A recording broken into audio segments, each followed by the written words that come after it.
Amendment is carried. Next item, Mr. President.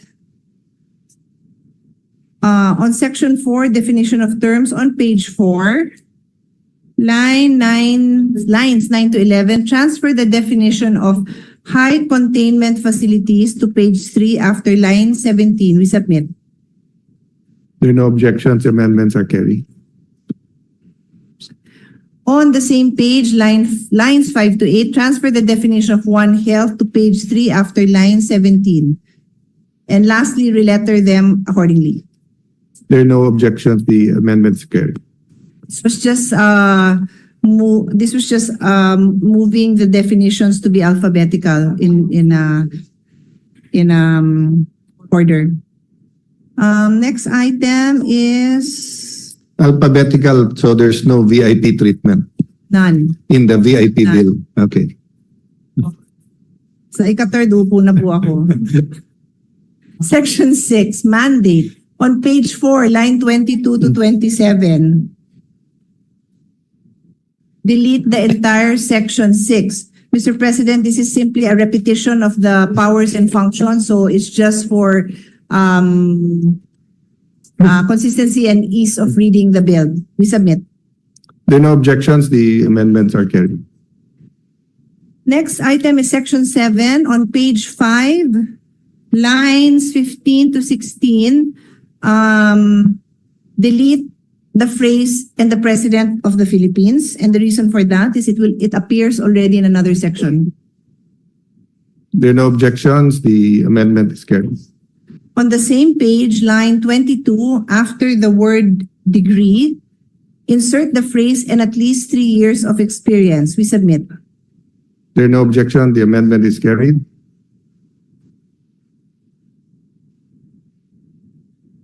On the same page, lines 1 to 22, transfer the entire section 7 to appear after section 8 and renumber the sections accordingly. This is just for style, Mr. President.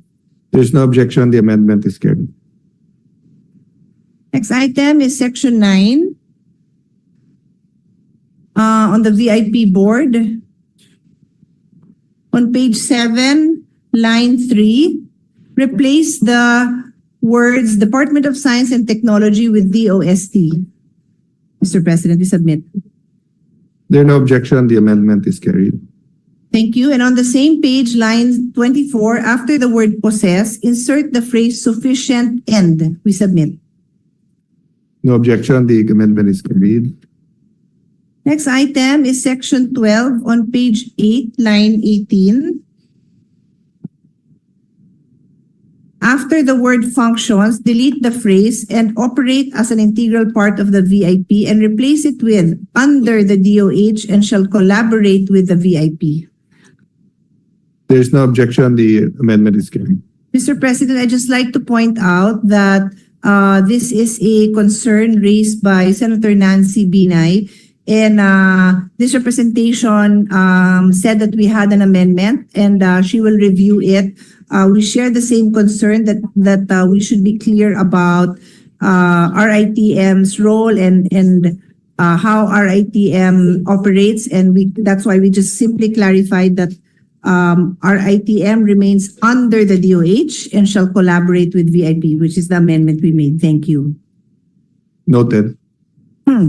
Section 13 on page 9, line 6, after Republic Act number, replace 11305 with 11035. We submit. There are no objection. The amendment is carried. On the same page, line 7, delete the word program. Delete the word program. There are no objection. The amendment is carried. Yes, this is actually the title of the law, and that the short title does not include the word program. That's why we had to make that amendment. Thank you. The next item is on section 14 on page 9, line 17. After the phrase international cooperation, replace the word "to" with the word "with." We submit.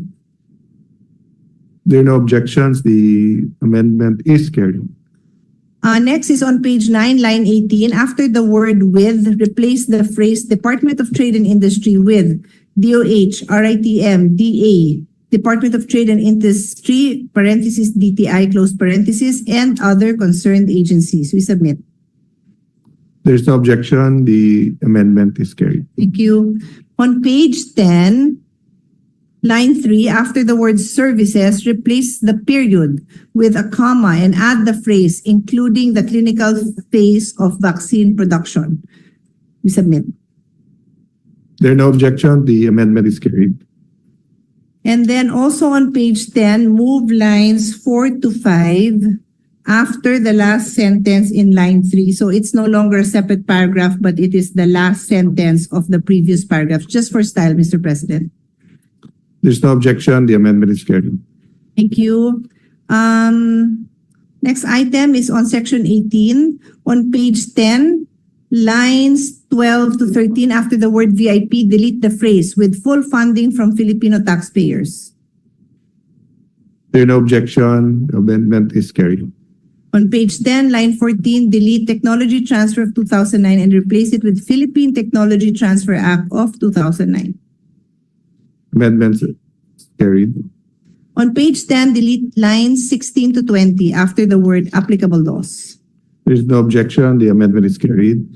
On section 19, on page 10, line 23, delete the phrase in the most expeditious.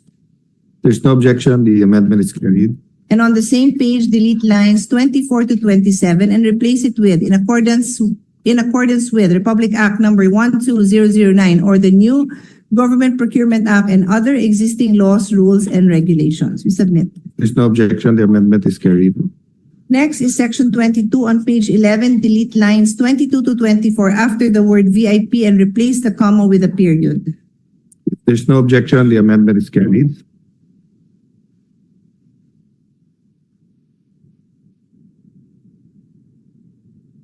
Next item is section 27. On page 13, line 15, delete the word employees. There's no objection. The amendment is carried. And on the same page, line 21, delete offices and units and replace with personnel. There's no objection. The amendment is carried. There are no other amendments, Mr. President.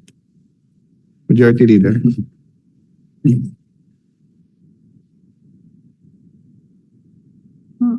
Mr. President, I move that we suspend consideration of Senate Bill number 2893. Yes. So the consideration of that bill is suspended. Then we'll prepare a clean copy before we do the individual amendments. Session is suspended.